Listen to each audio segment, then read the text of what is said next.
जनाब, हमारे 2 भाई शदीद जख्मी हैं, बाकी सब ठीक है। जनाब, इन्हें चलने में मुश्किल हो रही है।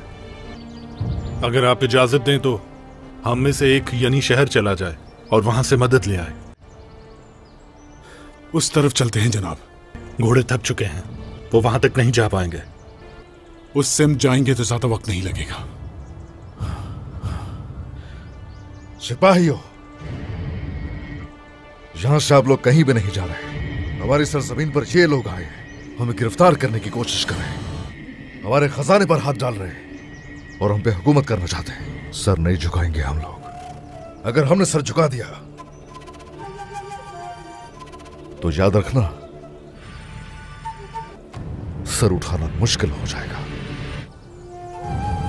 खत्म हो गया गुलामी का वक्त। या तो आजादी या फिर मौत। जैसा आप कहें उस्मान साहब।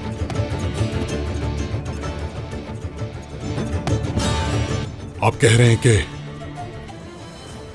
हम वहीं वापस जाएंगे जहां से हमने छोड़ा था। जब भेड़िया हमला करता है तो परवाह नहीं करता है झुंड की। पैगंबरे, आखिरुज़्ज़मा के ग़ज़वा खंदक का सोच है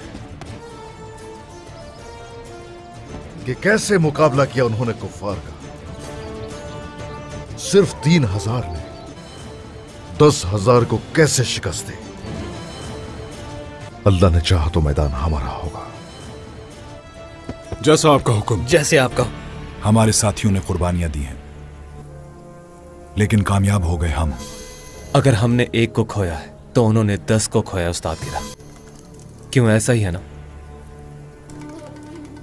जनाब, आपने जैसा हुक्म दिया था हमने किसी पे रहम नहीं किया। बहुत नुकसान हुआ है उनका।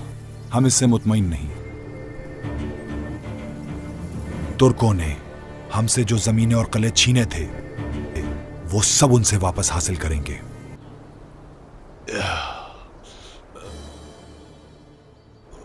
क्या तुम ठीक हो दुमरुल? ठीक हो? हाँ भाई।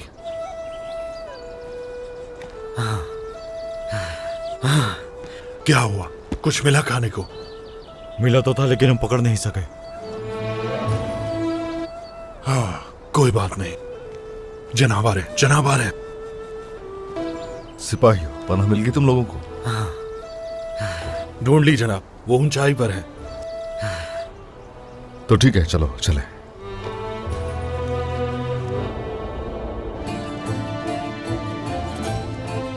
अल्लाह का शुक्र है हम घर लौट आए। मेरे शेर, माशाअल्लाह। चलो।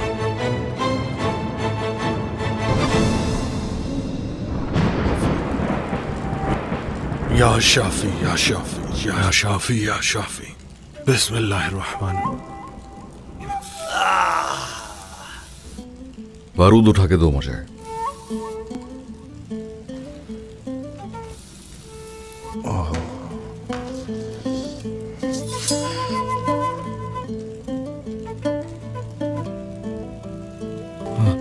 ये बारूद हमारे पास और कितना है आयकुत?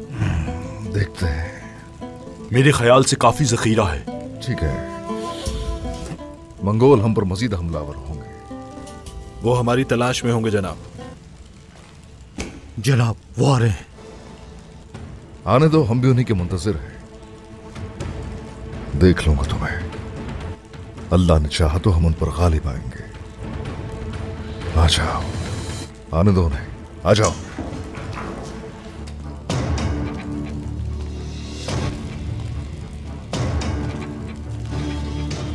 वो यही है, फौरन मदद बुलाओ। हमारी तलाश है। हाँ, भेड़िए से बचकर कैसे निकल पाओ? तुम यहां से जिंदा नहीं जा सकते, कभी नहीं। चलो सिपाहियों।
अस्सलाम वालेकुम दोस्तों, इस किस्त के आगाज़ में हम देखते हैं कि बाला खातून कह रही होती है, बहनों मुझे आपके ऊपर फ़ख्र है, आपने साबित कर दिया कि गोद के अंदर कदम कभी भी नहीं रखा जा सकता और मेरे सिपाहियों ने भी जान की बाजी लगा दी।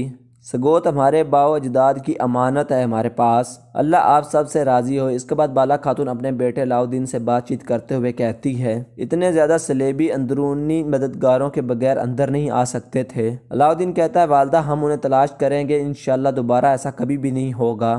इतने में उरहान और महमद भी अपने सिपाहियों के साथ वहां पर पहुंच जाते हैं। उरहान अपने भाई की खैरियत मालूम करता है, फिर वो बाला खातून से मिलता है और उसका हाथ चूमता है। इसके बाद महमद अपनी बहन से मिलता है और उसकी खैरियत दरियाफ्त करता है। फिर गुंजा कहती है कि इन जलीलों ने हम पर हमला किया था, इनकी तादाद काफ़ी ज़्यादा थी। फिर महमद कहता है कि मुझे पहले तो आपसे दुख बहुत ज़्यादा है बाला, और मेरा गज़ब उससे भी ज़्यादा बड़ा है। इतने ज़्यादा सलेबी कैसे सगोत में दाखिल हो गए, कोई एक सिपाही भी इन्हें देख नहीं पाया। अलाउद्दीन कहता है कि हम भी इसकी तहकीकात कर रहे हैं। तो महमद कहता है, जल्दी से जल्दी तहकीकात करो अलाउद्दीन, अगर दरवाज़ों के ऊपर ताले ना लगाए जाएँ तो आने जाने वालों की तादाद बहुत ज़्यादा हो जाती है। ये सुनकर उरहान कहता है, इतने तकलीफ दह मौके पर आप किस चीज़ों के पीछे पड़ गए हैं महमद साहब। ये सुनकर महमद गौर से देखने लग जाता है।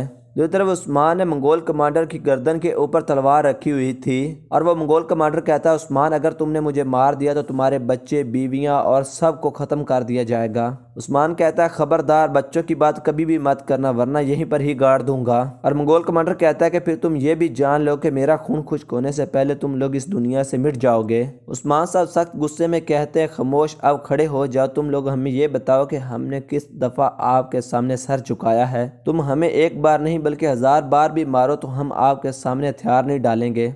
तो मंगोल कमांडर कहता है, उस्मान साहब मुझे छोड़ दो, मैं तुम्हें कोई भी कुछ नहीं कहूँगा। उस्मान साहब कहता है, पहले मेरे सिपाहियों को छोड़ो। तो मंगोल कमांडर कहता है कि मैं अजीम सल्तनत का यहाँ पर नुमाइंदा बनकर आया हूँ, मेरी जिम्मेदारी तुम पर और तुम्हारे पास मौजूद सोने के ऊपर काबिज होना है। तो उस्मान साहब कहता है, अच्छा तो ये बात है, पहले तुम मेरे सिपाहियों को छोड़ो, फिर देखते कि कौन बुज़दिल है और कौन नहीं बुज़दिल। फिर मंगोल कमांडर अपने सिपाहियों को हुक्म देता है कि उस्मान साहब के सिपाहियों को छोड़ दो। ये सुनकर मंगोल सिपाही उस्मान साहब के सिपाहियों को छोड़ देते हैं। दूसरी तरफ सगोत में महमद कह रहा होता है, अगर मेरी बहन का बाल भी बांगा होता तो मैं दुनिया को तंग करके रख देता तुम लोगों पर।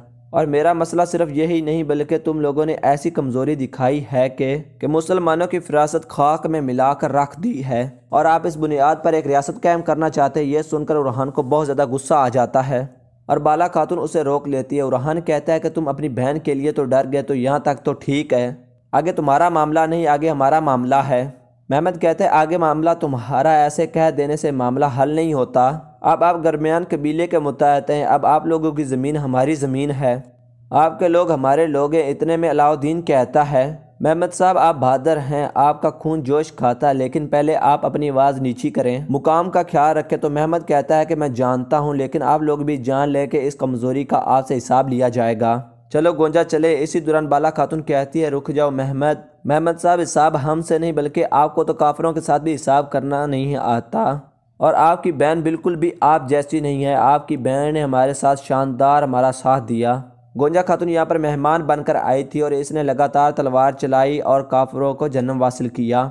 आप हमारी जान हैं गोंजा खातून, जीती रहें। गोंजा खातून कहती कि वो लोग एक तरफ है और हम दूसरी तरफ हैं बाला खातून, वक्त या जगह से कोई भी फ़र्क नहीं पड़ता बाला खातून। फिर बाला खातून कहती है, सलीब और हलाल की जंग है, अल्लाह ताला इसमें हिस्सा लेने वालों की तादाद मज़ीद बढ़ाए। तो महमद कहता है कि सलीब और हलाल की कोई नई जंग नहीं है, अल्लाह ताला हमें हमारी ज़मीन को महफूज करने की ताकत हमें फ़राहम करे। चलो गोंजा चले। इसके बाद महमद अपने सिपाहियों के साथ वहाँ से रवाना हो जाता है। उस्मान साहब मंगोलों के पास गए हैं और यहाँ पीछे सगोत के ऊपर हमला हो गया है। उरहान बेटा जल्दी से यनी शहर पहुँचो और मैलून खातून को खबरदार करो, इन लोगों की हालत कुछ अजीब सी हो रही है, ये कब्जा करने की कोशिश कर सकते हैं, होशियार रहें। उरहान साहब कहता है, इंशाल्लाह वालदा आप बेफिक्र रहें। इसके बाद उरहान वहाँ से चला जाता है। बाला खातून कहती है, अलाउद्दीन तुम यहाँ पर मेरे साथ रहो, हमने एक बहुत ही अहम काम को सर अंजाम देना है। दूसरी तरफ उस्मान साहब मंगोलों के ठिकाने पर मंगोल कमांडर की गर्दन के ऊपर तलवार रखकर आगे बढ़ रहे होते हैं ताकि वो वहाँ से सही सलामत आगे निकल सकें। और फिर वो अपने सिपाहियों से कहता है कि जितने तीर कमाने और तीर उठा सकते हो तो उठा लो। इसके बाद वो मंगोलों के बहुत सारे तीर और कमाने उठा लेते हैं और फिर एक घोड़ा गाड़ी के ऊपर सवार हो जाते हैं और इसके बाद वो वहाँ से रवाना हो जाते हैं और पीछे आने वाले मंगोल सिपाहियों के ऊपर वो तीर चलाना शुरू कर देते हैं और इस तरह से बहुत सारे मंगोल सिपाही मारे जाते हैं। इसी दौरान मंगोल कमांडर उस्मान साहब के ऊपर हमला करता है तो उस्मान साहब उसे लात मारकर घोड़ा गाड़ी से नीचे गिरा देता है। इसके बाद मंगोल कमांडर अपने सिपाहियों से कहता है कि इनका पीछा करो। इसके बाद बहुत सारे मंगोल सिपाही घोड़ों के ऊपर बैठकर उस्मान साहब लोगों का पीछा करना शुरू कर देते हैं। इधर यानी शहर में मैलून खातून कह रही होती है कि इस गोद के ऊपर हमला करने वाले काफिर कभी भी खामोश नहीं बैठेंगे। हमें यहाँ पर हर किस्म की एहतियाती तदाबीर इख्तियार करनी चाहिए। हमारे किलों के अंदर खबर भेजे उस्मान साहब ताकि किलों के अंदर इब्तदाई इक़दामात बढ़ा दिए जाएं। बहंदर साहब यानी शहर के तमाम दाखिली दरवाजे बंद कर दिए जाएं। मखशूस लोगों के ऊपर खास नज़र रखी जाए। दूसरी तरफ उस्मान साहब घोड़ा गाड़ी को भगा रहे होते हैं, जबकि मंगोल सिपाही घोड़ों के ऊपर बैठकर उस्मान साहब और उसके सिपाहियों का पीछा कर रहे होते हैं, लेकिन उस्मान साहब उन्हें चकमा देने में कामयाब हो जाते हैं। तो दोस्तों, इसी सीन के साथ इस एपिसोड का अख्ताम हो जाता है। अगर दोस्तों हमारी वीडियो अच्छी लगी है तो इसको लाइक करें, हमारे चैनल को सब्सक्राइब करें। बहुत बहुत शुक्रिया।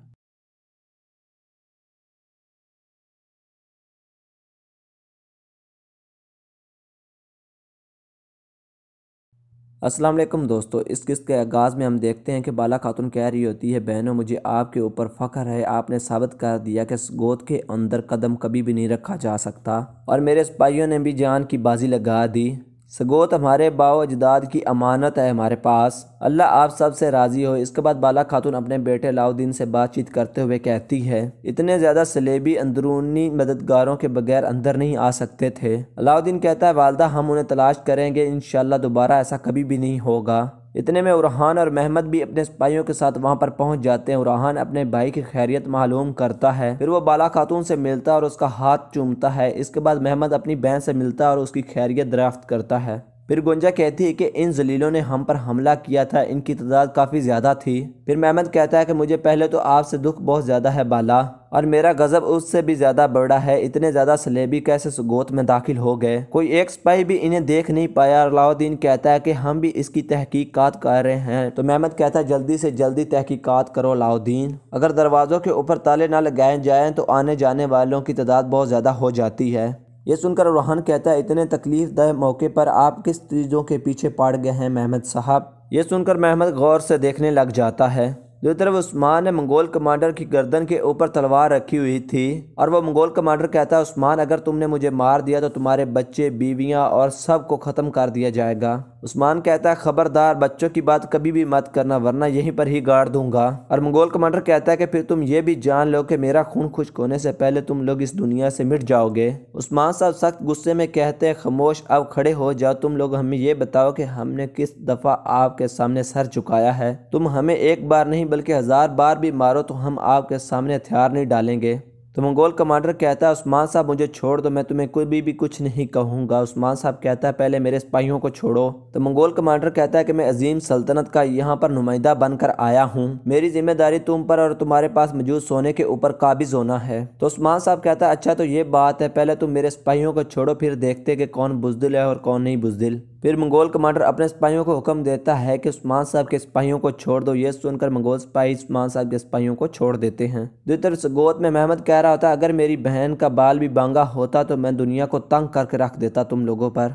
और मेरा मसला सिर्फ यही नहीं बल्कि तुम लोगों ने ऐसी कमज़ोरी दिखाई है कि मुसलमानों की फिरासत खाक में मिलाकर रख दी है और आप इस बुनियाद पर एक रियासत कायम करना चाहते हैं। यह सुनकर उरहान को बहुत ज़्यादा गुस्सा आ जाता है और बाला खातून उसे रोक लेती है। उरहान कहता है कि तुम अपनी बहन के लिए तो डर गए, तो यहाँ तक तो ठीक है, आगे तुम्हारा मामला नहीं, आगे हमारा मामला है। महमद कहते हैं, आगे मामला तुम्हारा, ऐसे कह देने से मामला हल नहीं होता। अब आप दरमियान कबीले के मुताहत हैं, अब आप लोगों की ज़मीन हमारी ज़मीन है, आपके लोग हमारे लोग हैं। इतने में अलाउद्दीन कहता है, महमद साहब आप बहादुर हैं, आपका खून जोश खाता है, लेकिन पहले आप अपनी आवाज़ नीची करें, मुकाम का ख्याल रखें। तो महमद कहता है कि मैं जानता हूं, लेकिन आप लोग भी जान लें कि इस कमज़ोरी का आपसे हिसाब लिया जाएगा। चलो गोंजा चले। इसी दौरान बाला खातून कहती है, रुक जाओ महमद साहब, हिसाब हमसे नहीं बल्कि आपको तो काफिरों के साथ भी हिसाब करना नहीं आता और आपकी बहन बिल्कुल भी आप जैसी नहीं है। आपकी बहन ने हमारे साथ शानदार हमारा साथ दिया। गोंजा खातून यहाँ पर मेहमान बनकर आई थी और इसने लगातार तलवार चलाई और काफिरों को जन्म हासिल किया। आप हमारी जान हैं गोंजा खातून, जीती रहें। गोंजा खातून कहती कि वो लोग एक तरफ है और हम दूसरी तरफ हैं बाला खातून, वक्त या जगह से कोई भी फ़र्क नहीं पड़ता बाला खातून। फिर बाला खातून कहती है, सलीब और हलाल की जंग है, अल्लाह ताला इसमें हिस्सा लेने वालों की तादाद मज़ीद बढ़ाए। तो महमद कहता है कि सलीब और हलाल की कोई नई जंग नहीं है, अल्लाह ताला हमें हमारी ज़मीन को महफूज करने की ताकत हमें फ़राहम करे। चलो गोंजा चले। इसके बाद महमद अपने सिपाहियों के साथ वहाँ से रवाना हो जाता है। उस्मान साहब मंगोलों के पास गए हैं और यहाँ पीछे इस गोद के ऊपर हमला हो गया है। उरहान बेटा जल्दी से यनी शहर पहुँचो और मैलून खातून को खबरदार करो। इन लोगों की हालत कुछ अजीब सी हो रही है, ये कब्जा करने की कोशिश कर सकते हैं। होशियार रहें। उरहान साहब कहता है इंशाल्लाह वालदा आप बेफिक्र रहें। के बाद उरहान वहाँ से चला जाता है। बाला खातून कहती है अलाउद्दीन तुम यहाँ पर मेरे साथ रहो, हमने एक बहुत ही अहम काम को सर अंजाम देना है। दूसरी तरफ उस्मान साहब मंगोलों के ठिकाने पर मंगोल कमांडर की गर्दन के ऊपर तलवार रख कर आगे बढ़ रहे होते हैं ताकि वो वहाँ से सही सलामत आगे निकल सकें। और फिर वो अपने सिपाहियों से कहता है कि जितने तीर कमाने और तीर उठा सकते हो तो उठा लो। उसके बाद वो मंगोलों के बहुत सारे तीर और कमाने उठा लेते हैं और फिर एक घोड़ा गाड़ी के ऊपर सवार हो जाते हैं। और इसके बाद वो वहाँ से रवाना हो जाते हैं और पीछे आने वाले मंगोल सिपाहियों के ऊपर वो तीर चलाना शुरू कर देते हैं। और इस तरह से बहुत सारे मंगोल सिपाही मारे जाते हैं। इसी दौरान मंगोल कमांडर उस्मान साहब के ऊपर हमला करता है तो उस्मान साहब उसे लात मारकर घोड़ा गाड़ी से नीचे गिरा देता है। इसके बाद मंगोल कमांडर अपने सिपाहियों से कहता है कि इनका पीछा करो। इसके बाद बहुत सारे मंगोल सिपाही घोड़ों के ऊपर बैठकर उस्मान साहब लोगों का पीछा करना शुरू कर देते हैं। इधर यनी शहर में मैलून खातून कह रही होती है कि इस गोद के ऊपर हमला करने वाले काफिर कभी भी खामोश नहीं बैठेंगे। हमें यहाँ पर हर किस्म की एहतियाती तदाबीर इख्तियार करनी चाहिए। हमारे किलों के अंदर खबर भेजे उस्मान साहब ताकि किलों के अंदर इब्तदाई इक़दामात बढ़ा दिए जाएँ। बेहंदर साहब यानी शहर के तमाम दाखिली दरवाजे बंद कर दिए जाएँ। मखशूस लोगों के ऊपर खास नज़र रखी जाए। दूसरी तरफ उस्मान साहब घोड़ा गाड़ी को भगा रहे होते हैं जबकि मंगोल सिपाही घोड़ों के ऊपर बैठकर उस्मान साहब और उसके सिपाहियों का पीछा कर रहे होते हैं, लेकिन उस्मान साहब उन्हें चकमा देने में कामयाब हो जाते हैं। तो दोस्तों इसी सीन के साथ इस एपिसोड का अख्ताम हो जाता है। अगर दोस्तों हमारी वीडियो अच्छी लगी है तो इसको लाइक करें, हमारे चैनल को सब्सक्राइब करें। बहुत बहुत शुक्रिया।